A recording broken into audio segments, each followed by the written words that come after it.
single arm row, the first thing we want to focus on is our position. So whether you're going to perform a single arm row on a bench like so, or with both feet on the floor and leaning forward onto something, or even standing in a staggered position and leaning on your front leg, all three require the same thing, which is a nice stable base. So whichever one you go for, you want to make sure you've got good balance in your chosen position. So in this staggered stance, my feet aren't too close together, so I'm not losing balance. Same goes for the stand and lean. I've got a nice wide base with the feet, so I'm nice and comfortable to row. If I feel like the leg's going to get in the way, I can also stagger this position here. And same on the bench. I want to make sure this leg is wide enough so you feel nice and stable to perform that row. And the preference is yours whether you have this leg extra wide for a nice tripod position, or you have it backwards and behind you so you've got more room to row in this position here. Once you've got that stable base, the next thing we want to focus on is the torso, which again is exactly the same in all three of those positions I've shown you. So I'm just going to show you in one of those positions what you want to look for. And the position you're looking for is a nice flat back. We're not overarching like so, and we're not rounding that back either. We're looking for a nice flat back with a neutral spine where we can brace the core so the whole body now is in a nice strong stable position to make this row as easy as possible. Before we actually move on to the rowing motion, I just want to touch on the head and neck. In a lot of exercises, what it's really easy to do is jerk the head and neck forwards.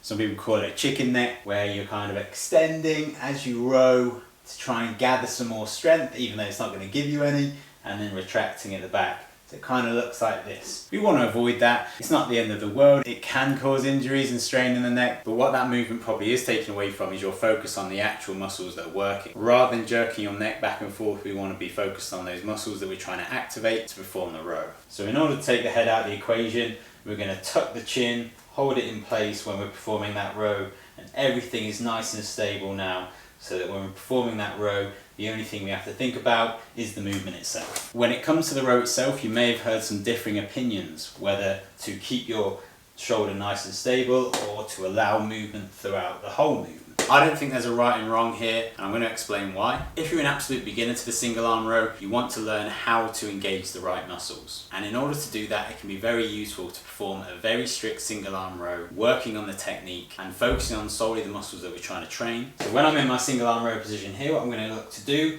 is pull that shoulder back and engage my lat muscle.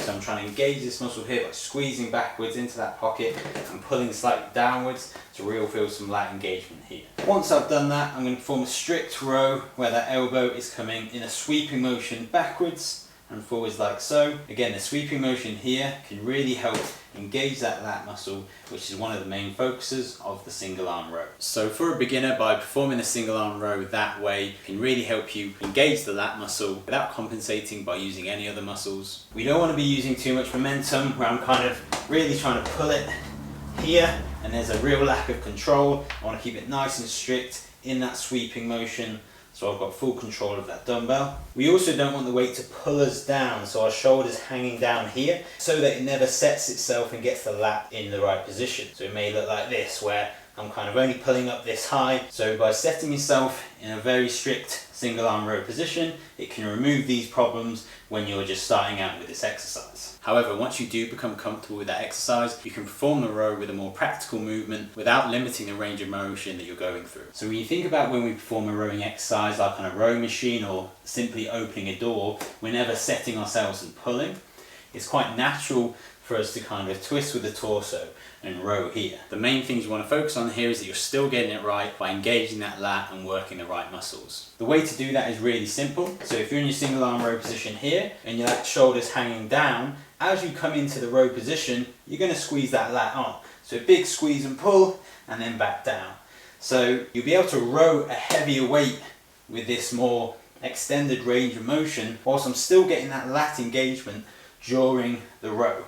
So rather than being in that position I showed you earlier, where there's lack of control, I'm still squeezing that lat on, really engaging the right muscles whilst performing a much bigger range of motion and a more practical movement. And when it comes to the arm positioning, so far I've shown you the standard way of performing a single arm row, which is very tight to the body, performing this kind of sweeping motion here. That certainly isn't the only way to perform a single arm row. In fact, anywhere between here and here can just be a different variation of row. The changing in position will slightly alter the muscles that you're using on the back. So if I'm coming in nice and close here and sweeping in, I'm going to get a big lat engagement, whereas if I'm bringing it more outwards, I'm going to start to work more of the upper back, and even more so as I'm pulling nice and wide out here. So when it comes to positioning of that arm, again, there isn't a right or wrong. It depends what you want the exercise to focus on.